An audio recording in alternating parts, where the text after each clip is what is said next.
एक गांव में रवि और मोनू दोनों दोस्त थे और दोनों साथ में पढ़ाई करते थे। पढ़ाई पूरी करने के बाद दोनों ने नौकरी की तैयारी करना शुरू कर दिया। कुछ दिनों बाद रवि की एक कंपनी में नौकरी लग जाती है। मोनू एक गरीब परिवार से था। मोनू बहुत कोशिश करता है, तब भी उसकी नौकरी नहीं लगती है। तब मोनू अपने परिवार की दिक्कतों को देखते हुए अपनी माँ से कुछ पैसे लेकर एक चाय की दुकान खोल लेता है। एक दिन मोनू अपनी चाय की दुकान पर बैठा होता है कि तभी रवि अपनी कार में बैठकर वहां से गुजरता है और वहां मोनू को देखता है। अरे मोनू, तुमने चाय की दुकान कब खोल ली? क्या तुम्हें कोई नौकरी नहीं मिली? नहीं यार, मुझे नौकरी नहीं मिली और मैंने अपने परिवार की समस्या को देखते हुए ये चाय की दुकान खोल ली। अच्छा, ये सब छोड़ो और तुम बताओ, तुम कैसे हो? मैं बिल्कुल ठीक हूँ, लेकिन मोनू, तुम्हें नौकरी की तलाश तो करनी ही चाहिए थी। मुझे देखो, मैंने नौकरी की तलाश की और मुझे मिल गई। आज मैं कार से घूम रहा हूँ, अच्छी सैलरी भी मिल जाती है और तुमने एक चाय की दुकान खोली है। मुझे लगता है कि तुमने नौकरी की तलाश ही नहीं की होगी, इसीलिए तो चाय की दुकान खोलनी पड़ी। मोनू कुछ नहीं बोलता है। अच्छा, मैं निकल रहा हूँ, मुझे देर हो रही है, फिर मिलूंगा। रवि इतना कहकर वहां से चला जाता है और मोनू फिर से अपने काम पर लग जाता है। दूसरे दिन रवि अपने कुछ दोस्तों के साथ फिर से उधर से निकलता है और वह अपने दोस्तों से कहता है, देखो, यह मेरे साथ में पढ़ता था और आज मैं कहाँ हूँ और ये कहाँ है। रवि के सारे दोस्त मोनू को देखकर हंसने लगते हैं और रवि भी हंसने लगता है। यह सब देख मोनू बहुत उदास हो जाता है और रवि मोनू से कहता है, अच्छा मोनू, हम तुम्हारी दुकान पर आए हैं, तो हमें अपनी दुकान की चाय तो पिलाओ। मोनू सभी को चाय पिलाता है। रवि के सारे दोस्त चाय पीते ही मोनू से कहते हैं, रवि, ये चाय है या पानी? ये मोनू की चाय मुझे बिल्कुल पसंद नहीं आई। इससे अच्छा तो मैं अपने घर की बनी चाय पी लेता। रवि और उसके सारे दोस्त मोनू से कहते हैं। तुम्हारी दुकान की चाय मेरे किसी भी दोस्त को पसंद नहीं आई। तभी रवि का एक दोस्त मोनू से कहता है, दोस्त, तुम्हारी दुकान की चाय हमें बिल्कुल पसंद नहीं आई, लेकिन फिर भी हम लोग तुम्हें पैसे दे देंगे क्योंकि तुम एक गरीब इंसान हो। इतना कहकर सारे लोग वहां से चले जाते हैं। मोनू निराश हो जाता है और अपने काम में लग जाता है। तभी उसकी दुकान पर एक साधु आते हैं और वह मोनू से कहते हैं, बेटा, बहुत भूख लगी है, क्या कुछ खाने को मिलेगा? हाँ बाबा, मैं अभी आपके लिए चाय और नाश्ता लेकर आता हूँ। मोनू साधु को चाय और नाश्ता देता है। साधु चाय और नाश्ता करने के बाद मोनू से कहते हैं, बेटा, क्या हुआ? मुझे तुम बहुत उदास लग रहे हो। हाँ बाबा। उसके बाद मोनू साधु को अपने दोस्तों की सारी बातें बताता है। साधु यह सब सुनकर मोनू को कुछ चाय की पत्ती देते हैं। बाबा, यह क्या है? बेटा, यह कुछ चाय की पत्ती हैं, तुम इनको अपने पास रख लो और जब भी तुम चाय बनाना तो कुछ पत्ती चाय में डाल देना, फिर देखना तुम्हारी चाय सब लोग पियेंगे। इतना कहकर साधु वहां से चले जाते हैं। अगले दिन मोनू अपनी दुकान पर आता है तो उसे याद आता है, मुझे जो बाबा ने चाय की पत्ती दी थी, वह चाय की पत्ती चाय में डाल देता हूँ। मोनू चाय की पत्ती चाय में डाल देता है। उसके बाद जब उसकी दुकान पर कुछ लोग चाय पीने आते हैं तो वह मोनू की चाय पीने के बाद मोनू से कहते हैं, अरे वाह मोनू, तुमने आज चाय में क्या डाला है? तुम्हारी चाय तो बहुत अच्छी लग रही है। मुझे लगता है कि बाबा ने सही कहा था। धीरे धीरे करके उसका व्यापार और बढ़ जाता है और कुछ दिनों के बाद वह एक रेस्टोरेंट खोल लेता है। अब उसके रेस्टोरेंट में बहुत लोग काम करने लगते हैं। वह बहुत अमीर हो जाता है। गगनपुर गांव में एक अमीर सेठ मूलचंद रहता था। सेठ मूलचंद लोगों को पैसे उधार देता और उस पर ज़्यादा ब्याज लगाकर वापस लेता, और जो भी उसके पैसे समय पर नहीं देता वह उसे अपने पहलवानों के साथ मिलकर खूब डराता धमकाता। एक दिन उसी गांव का एक व्यक्ति जिसका नाम मोहन था, वह सेठ मूलचंद के पास जाता है। सेठ जी, मेरा नाम मोहन है और मैं इसी गांव में ही रहता हूँ। दरअसल मेरी बीवी की तबीयत बहुत ख़राब है और उसके इलाज के लिए मेरे पास पैसे नहीं हैं। मैंने आपका बहुत नाम सुना है, आप लोगों को पैसे उधार दे देते हैं।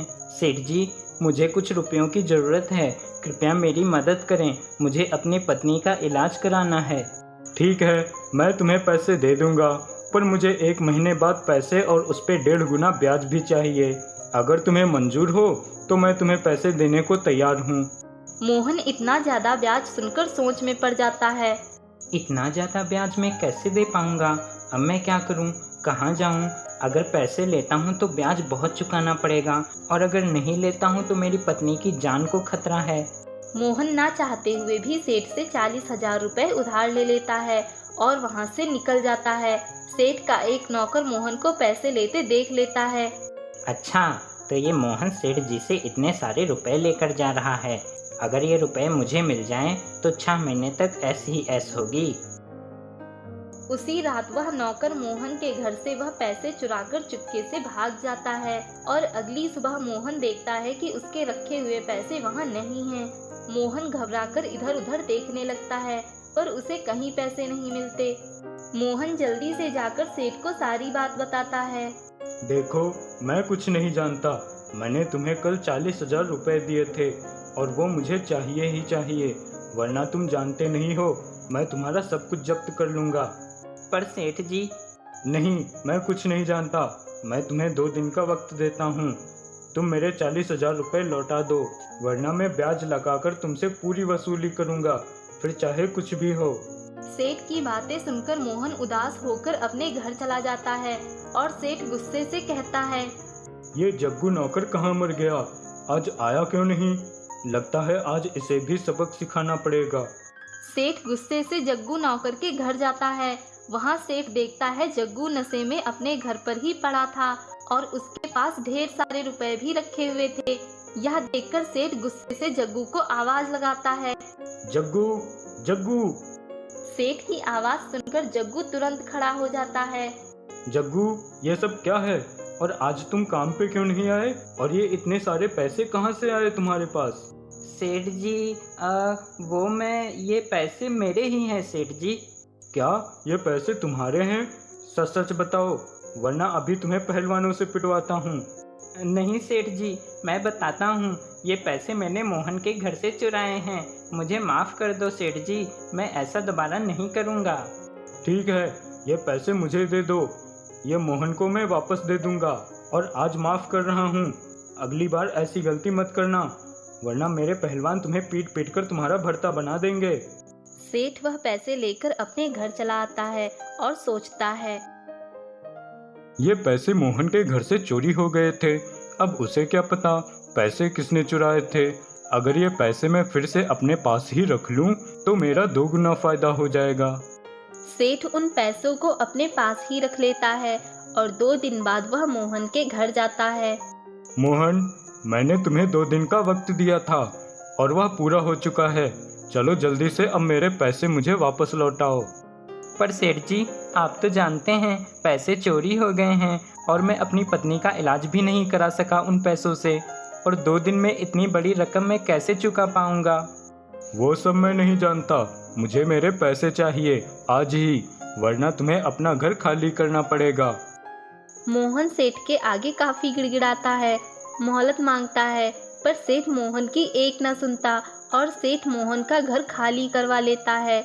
मोहन असहाय होकर अपनी पत्नी को लेकर वहां से चला जाता है और जंगल के किनारे एक झोपड़ी बना लेता है। उसी शाम मोहन और उसकी पत्नी सुषमा दोनों बहुत भूखे होते हैं, पर उनके पास खाने को कुछ भी नहीं होता है। तभी मोहन खाने की तलाश में जंगल की ओर निकल जाता है। आगे वह देखता है एक पेड़ पर ढेर सारे अमरूद लगे हुए थे। वह अमरूद देखकर मोहन उन्हें तोड़ने के लिए कुछ पत्थर ढूंढने लगता है। तभी उसे वहाँ एक मटका दिखाई देता है। अरे, ये मटका किसका है? यहाँ तो कोई भी नहीं है। चलो इस मटके को ले लेता हूँ और इसमें ढेर सारे अमरूद रखकर घर ले जाऊँगा। अब मोहन अमरूद तोड़कर उस मटके में रखकर घर चला जाता है और मोहन और उसकी पत्नी कुछ अमरूद खाकर सो जाते हैं। अगली सुबह मोहन देखता है कि मटके में रखे हुए अमरूद सोने के अमरूद बन चुके हैं। यह देखकर मोहन हैरान रह जाता है। अरे, ये क्या? ये अमरूद तो सोने के बन गए। कहीं ये मटका जादुई मटका तो नहीं? मोहन फिर से जंगल से कुछ अमरूद लाकर मटके में रख देता है और अगली सुबह देखता है वह अमरूद भी सोने के अमरूद बन चुके थे। मोहन अब बहुत खुश हो जाता है और अब वह वापस अपने गांव में एक बहुत ही आलीशान घर बनवाता है। मोहन का इतना बड़ा घर देखकर गांव में चारों तरफ मोहन की चर्चा होने लगी। तभी सेठ मूलचंद को यह खबर पड़ती है। ये मैं क्या सुन रहा हूँ? मोहन जो मुझसे पैसे उधार मांगने आया था, आज उसने इसी गांव में एक बड़ा आलीशान घर बनवाया है। ऐसा कैसे हो सकता है? कल तक तो ये भिखारी था, पर आज ये इतना धनवान कैसे हो गया? इस बात का पता तो लगाना ही पड़ेगा। सेठ उसी शाम मोहन के घर जाता है। मोहन, कैसे हो तुम? तुम तो बहुत बड़े आदमी बन गए हो। मोहन, मुझे माफ कर देना, मैंने तुम्हारे साथ बहुत गलत सलूक किया था। मोहन, पर अब मैं तुम्हारा वो घर वापस कर दूंगा और कोई भी पैसा नहीं लूंगा। बस तुम मुझे ये बता दो कि तुम्हारे पास इतनी जल्दी इतना सब कुछ कहाँ से आ गया? सेठ की बातें सुनकर मोहन सेठ से कहता है, सेठ जी, अब मुझे वो घर नहीं चाहिए, आप रख लो उसे अपने पास। मैंने अब ये घर बनवा लिया है और अपनी पत्नी का इलाज भी करवा लिया शहर के अच्छे डॉक्टर से। और रही बात मेरे धनवान होने की, ये तो एक रहस्य है, इसे रहस्य ही रहने दो। सेठ चुपचाप वहाँ से चला जाता है और मोहन पे अब वो नजर रखने लगता है। एक दिन सुबह सुबह मोहन उस घड़े से सोने के सिक्के निकालता है और अपनी पत्नी से कहता है, सुषमा, ये मटका संभाल कर रख देना। आज रात को हम इस जादुई मटके में फिर से सिक्के रख देंगे और अगली सुबह वह भी सोने के हो जाएंगे। मोहन और सुषमा की सारी बातें सुनकर सेठ अपने घर चला आता है और मटके के बारे में सोचने लगता है। अच्छा, तो ये राज है मोहन का जादुई मटका। पर अब मैं इस राज को जान चुका हूँ। अब ये मटका मेरा होगा। मैं आज रात को ही वो मटका मोहन के घर से चुरा लूंगा। सेठ की बातें वही खड़ा उसका नौकर जग्गू सुन लेता है। अरे, ये सेठ तो बहुत ही लालची और चालाक है। ये मोहन के घर चोरी करने जाए, इससे पहले मुझे मोहन को सब बताना पड़ेगा। जग्गू तुरंत ही मोहन के पास जाता है। मोहन, कुछ समय पहले तुम्हारे घर से 40,000 रुपये चोरी हो गए थे। वो मैंने ही चुराए थे और इस बात का पता सेठ जी को भी पड़ गया था। और सेठ जी ने वो पैसे मुझसे ले लिए थे और कहा था तुमको दे देंगे, लेकिन सेठ ने पैसे तुम्हें नहीं दिए और तुम्हारा घर भी ले लिया। पर आज रात को वो तुम्हारे घर तुम्हारा मटका चुराने आएगा। मोहन, कुछ समय पहले मुझसे एक गलती हुई थी, आज वो गलती सुधारने का मौका मिला है। मोहन, तुम होशियार रहना, सेठ आज रात चोरी करने आएगा। मोहन जग्गू को माफ कर देता है। रात को जैसे ही सेठ मोहन के घर में घुसता है, तुरंत सेठ को पुलिस पकड़ लेती है और मोहन भी आ जाता है। मोहन को देखकर सेठ शर्मसार हो जाता है और पुलिस सेठ को जेल में बंद कर देती है। हरिपुर गांव में दो पड़ोसी रहते थे, गोविंद और राकेश। गोविंद अपने खेत में काम करता और राकेश बाजार में अमरूद बेचता। एक शाम राकेश बाजार से घर लौट रहा था कि तभी राकेश देखता है गोविंद के बच्चे भूखे हैं। माँ, मुझे खाना दो ना, बहुत भूख लगी है। हाँ बच्चों, रुको, अभी थोड़ी देर में तुम्हारे पिताजी पैसे लेकर आएंगे, तब मैं तुम लोगों के लिए अच्छा खाना बनाऊंगी। नहीं माँ, मुझे अभी भूख लगी है, मुझे अभी खाना दो। राकेश को उन बच्चों पर दया आ जाती है और राकेश बच्चों के पास जाकर दोनों को एक एक अमरूद दे देता है। बच्चों, ये अमरूद खा लो, फिर माँ जब खाना बनाएगी तब खाना खा लेना। अमरूद पाकर बच्चे खुश हो जाते हैं और राकेश अपने घर चला जाता है। अगले दिन राकेश गोविंद के घर के पास से गुजरता है, तभी वह देखता है, हम घर के खर्च जैसे तैसे चला लेंगे, पर आप गोलू और सोनू का स्कूल में दाखिला करा देंगे तो हमारे बच्चे भी पढ़ना लिखना सीख जाएंगे। सुषमा, मैं भी चाहता हूँ कि मेरे बच्चे पढ़ लिख जाएं, पर तुम तो जानती ही हो कि हमारे घर की हालत कितनी खराब है। जितना पैसा मिलता है वो सब सुबह से शाम तक राशन सब्जी में ही खर्च हो जाता है। गोविंद और उसकी पत्नी की बातें सुनकर राकेश उनके पास जाता है और राकेश गोविंद को कुछ पैसे देता है। गोविंद, मैं यहाँ से गुजर रहा था, तभी मैंने तुम्हारी बातें सुनी। ये पैसे तुम रख लो, ये पैसे तुम्हारे काम आएंगे। इतना कहकर राकेश वहाँ से चला जाता है। अब राकेश जब भी शाम को बाजार से लौटता, वह गोविंद के बच्चों को एक एक अमरूद खाने को दे देता। एक दिन रात के समय राकेश मटका लेकर जंगल की तरफ जाता है। तभी वहीं खड़ा गोविंद राकेश को देख लेता है। अरे, ये राकेश इतनी रात को जंगल की तरफ क्यों जा रहा है और इसके हाथ में ये मटका कैसा है? गोविंद भी राकेश के पीछे पीछे जंगल की ओर जाता है। तभी गोविंद देखता है राकेश के मटके में ढेर सारे रुपए रखे होते हैं और राकेश उस मटके को एक पेड़ के नीचे गड्ढे में छिपा देता है। अरे, इस मटके में तो बहुत पैसे हैं। इस राकेश के पास इतने सारे रुपए कहाँ से आए और वह इसे जंगल में क्यों छिपा रहा है? तभी गोविंद के मन में लालच आ जाता है।